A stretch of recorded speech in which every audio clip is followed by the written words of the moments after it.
Students, in the previous lecture, I explained about the monohybrid cross. Means when I do a cross with respect to one gene, I will call it a monohybrid cross.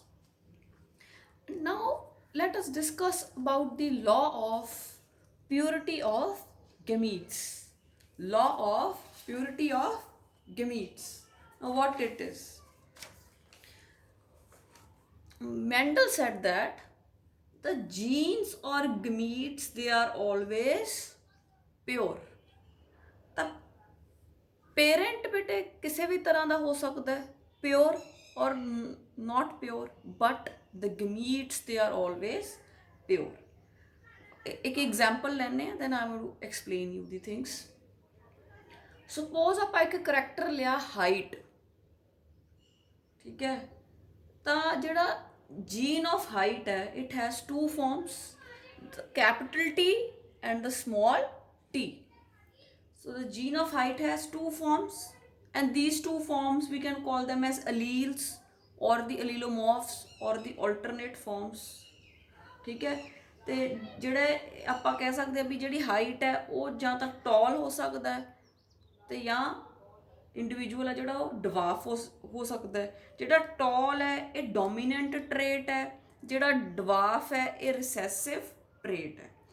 So every gene has two forms, two alternating forms, or those are called as alleles.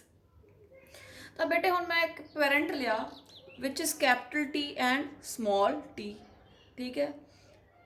Now we know that a parent है ਜਿਹੜਾ ਕੋਈ organism ਹੁੰਦਾ ਹੈ, it is always diploid, it has 2n number of chromosomes. ਹੁਣ ਬੇਟੇ ਜੇ capital T ਤੇ capital T ਹੋਵੇ ਪੇਰੈਂਟ ਦੇ ਵਿੱਚ ਤਾਂ ਆਪਾਂ ਕਵਾਂਗੇ ਪਿਓਰ, ਸਮਾਲ t ਹੋਵੇ ਆਪਾਂ ਕਵਾਂਗੇ ਪਿਓਰ, ਕੈਪੀਟਲ W ਹੋਵੇ ਆਪਾਂ ਕਵਾਂਗੇ pure, capital W small w ਹੈ ਇਟ ਇਜ਼ ਨਾਟ ਪਿਓਰ। ਸੋ ਆਪਾਂ ਇੱਕ ਪੇਰੈਂਟ ਲਿਆ ਕੈਪੀਟਲ T ਸਮਾਲ t, ਤਾਂ ਇੱਥੇ ਕਹਿਣ ਦਾ ਮਤਲਬ ਹੈ ਕਿ ਪੇਰੈਂਟ ਚਾਹੇ ਪਿਓਰ ਹੋਵੇ ਚਾਹੇ ਮਤਲਬ ਜਿਵੇਂ ਆਪਾਂ ਲਿਆ ਇੱਥੇ ਨਾਟ ਪਿਓਰ ਉਹ ਹੋਵੇ, ਗਮੀਟਸ ਹਮੇਸ਼ਾ ਕੀ ਹੁੰਦੇ ਆ ਪਿਓਰ, ਰਾਈਟ। ਐਂਡ ਬੇਟੇ ਹੁਣ ਆਪਾਂ ਕਰ ਸਕਦੇ ਹਾਂ ਇੱਕ, ਜਦੋਂ ਆਪਾਂ ਕੋਈ ਪੇਰੈਂਟ ਲੈਂਦੇ ਹਾਂ ਤਾਂ ਉਹ ਜਿਹੜਾ ਹੈ ਹੈਪਲੋਇਡ ਹੈ 2n ਹੈ, ਤਾਂ ਇਹ ਜਿਹੜਾ ਟੀ ਸੀ ਉਹ ਤੋਂ ਬੇਟੇ ਗਮੀਟ ਬਣਨਾ ਟੀ, ਸਮਾਲ ਟੀ ਤੋਂ ਬਣਨਾ ਜਿਹੜਾ ਸਮਾਲ ਟੀ, ਠੀਕ ਹੈ। ਤਾਂ ਗਮੀਟਸ are always haploid, they have n number of chromosomes, ਕਿਉਂਕਿ ਜਿਹੜੇ ਦੋ ਗਮੀਟਸ ਹੈ ਇਹਨਾਂ ਨੇ ਫਿਊਜ਼ ਕਰਨਾ ਹੈ, ਫਰਟੀਲਾਈਜੇਸ਼ਨ ਹੋਣੀ ਹੈ ਮੇਲ ਐਂਡ ਫੀਮੇਲ ਗਮੀਟਸ ਦੀ, to again form a diploid offspring which has 2n number of chromosomes। ਤੇ ਬੇਟੇ ਅਗਰ ਜਿਹੜਾ ਹੈ ਗਮੀਟਸ ਦੇ ਵਿੱਚ ਮਿਓਸਿਸ ਨਾ ਹੋਵੇ, ਠੀਕ ਹੈ, ਰਿਡਕਸ਼ਨਲ ਡਿਵੀਜ਼ਨ ਨਾ ਹੋਵੇ, ਤਾਂ ਬੇਟੇ 2n ਇੱਧਰੋਂ ਆ ਜਾਂਦਾ from 1 ਗਮੀਟ, 2n from the small t, ਕਿੰਨਾ ਬਣ ਜਾਣਾ ਸੀ 4n, ਤਾਂ 4n ਵਾਲਾ ਆਰਗੈਨਿਜ਼ਮ ਤਾਂ ਹੋ ਹੀ ਨਹੀਂ ਸਕਦਾ, ਰਾਈਟ। ਸੋ ਜਾਂ ਆਪਾਂ ਕਹਿ ਸਕਦੇ ਹਾਂ ਕਿ ਉਹ ਬਣ ਜਾਣਾ ਸੀ 4n, ਤਾਂ ਬਣਾਉਣਾ ਕਿੰਨਾ ਹੈ 2n, ਠੀਕ ਹੈ। ਤਾਂ ਜਦੋਂ 2n ਬਣਾਉਣਾ ਹੈ, 2n ਬਣਾਉਣ ਲਈ ਜਿਹੜੇ ਗਮੀਟਸ ਹੈ ਬੇਟੇ ਉਹ ਸੈਪਰੇਟ ਹੋ ਜਾਂਦੇ ਹੈ ਤਾਂ ਕਿ ਉਹ ਹੈਪਲੋਇਡ ਹੋ ਸਕਣ, ਤੇ ਦੋ ਹੈਪਲੋਇਡ ਸਟਰਕਚਰਸ ਇਕੱਠੇ ਹੋ ਕੇ ਇੱਕ ਡਿਪਲੋਇਡ ਸਟਰਕਚਰ ਹੈ ਜਿਹੜਾ ਉਹ ਇੱਕ ਡਿਪਲੋਇਡ ਆਰਗੈਨਿਜ਼ਮ ਹੈ ਉਹ ਬਣਾ ਸਕਣ।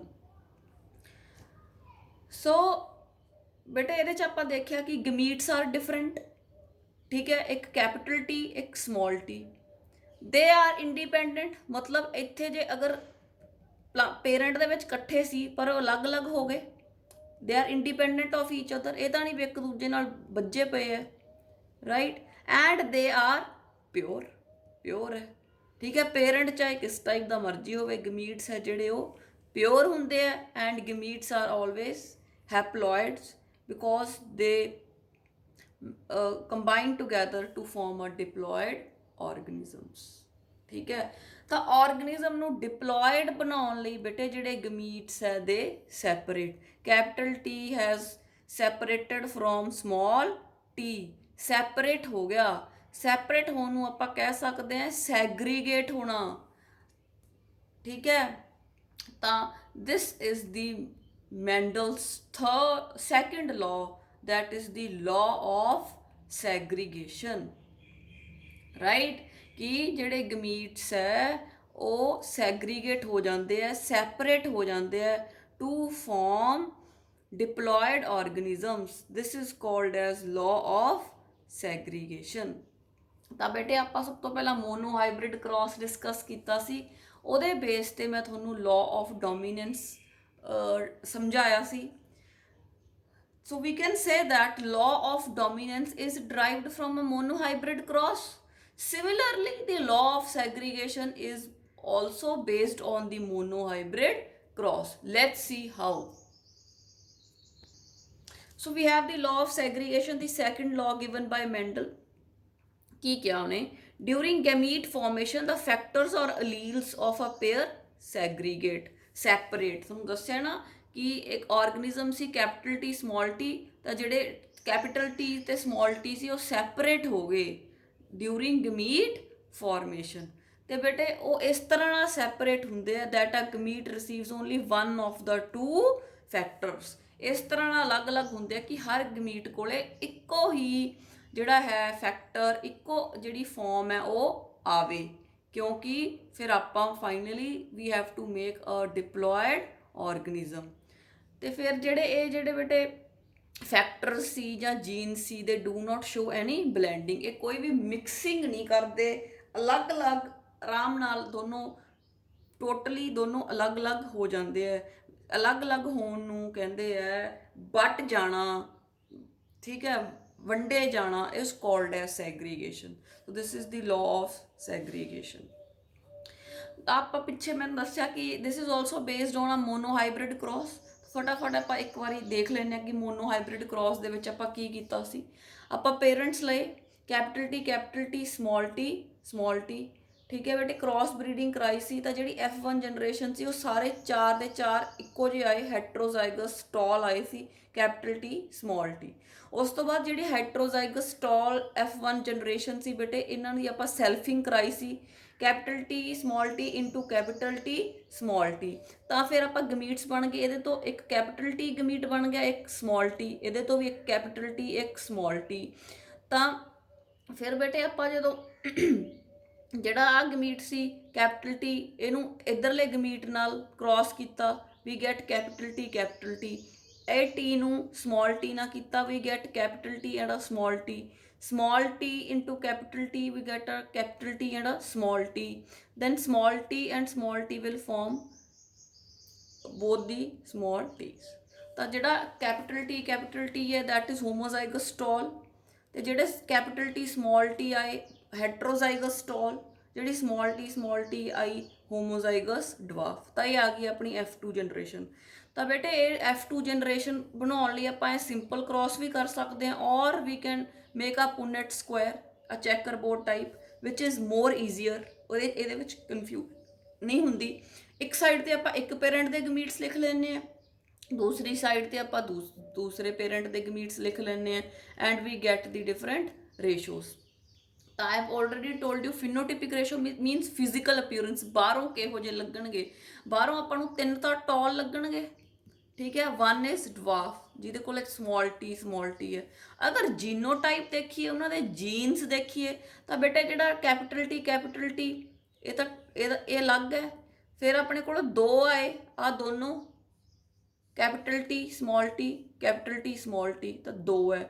ਤਾਂ ਜਿਹੜਾ ਬਿਲਕੁਲ ਜਿਹੜਾ ਰਿਸੈਸਿਵ ਹੈ ਸਮਾਲ ਟੀ that is 1। ਤਾਂ ਜੀਨੋਟਿਪਿਕ ਰੇਸ਼ੋ ਕਿੰਨੀ ਹੋਗੀ 1:2:1, ਫਿਨੋਟਿਪਿਕ ਰੇਸ਼ੋ is 3:1। ਤਾਂ ਇਹ ਮੋਨੋਹਾਈਬ੍ਰਿਡ ਕ੍ਰਾਸ ਦੇ ਥਰੂ ਮੈਂਡਲ ਨੇ ਬੇਟੇ ਲਾਅ ਆਫ ਸੈਗਰੀਗੇਸ਼ਨ ਦੇਤਾ, second law. He said that pea plants obtained from F1 were either tall or dwarf।